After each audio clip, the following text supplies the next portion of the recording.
আসসালামু আলাইকুম গাইস, আজকে নিয়ে আসছি ল্যাকটোজেন 2। এটা বানানোর নিয়ম, বাচ্চাদের এটা কিভাবে বানিয়ে খাওয়াতে হয় সেটা দেখাবো আজকে। এর জন্য আমি প্রথমে পানিটাকে গরম করে নিলাম। এটা 10 মিনিট ধরে আমি ফুটাবো। তারপর সেই পানিটাকে আমি ফিটারের ভিতরে নিয়ে মেজারমেন্ট করে নিলাম। সেটাকে আমি ঠান্ডা করে নিয়েছি। দেখে নেবেন অবশ্যই যেন আঙুল চুবিয়ে রাখা যায়। ওই পর্যায়ে আসলে তারপরে আমি এখানে 60 ml পানির ভিতরে 2 চামচ দিয়ে দেব।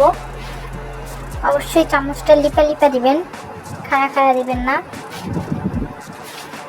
তারপরে এটাকে চামচ দিয়ে আমি ভালোভাবে মিশিয়ে নেব। অনেকে করে কি এটাকে সরাসরি ফিটারে দিয়ে তারপর ঝাঁকিয়ে নেয়, এতে বাচ্চাদের গ্যাস হয়। তো এটা করা যাবে না। ভালোভাবে এটা একটা বাটিতে নিয়ে তারপর গুলে তারপর ফিটারে দেবেন। আর এটা উষ্ণ গরম থাকতে বাচ্চাকে খাওয়াবেন, একদম ঠান্ডা হয়ে যায় না যেন, তাহলে বাচ্চা খাবে না, খুব একটা ভালো স্বাদ পাবে না, আর দেখা যাবে ফালান যাবে। তো এই যে হয়ে গেল, আমি 60 ml খুলে নিয়েছি। আজকে প্রথম খাওয়াবো বাচ্চাকে, সেজন্য কতটুকু কী খায় সেটা তো আর বলা যায় না। তো আমার অর্ধেকটাই ফালানো গেছে, সম্পূর্ণটা খায় নাই।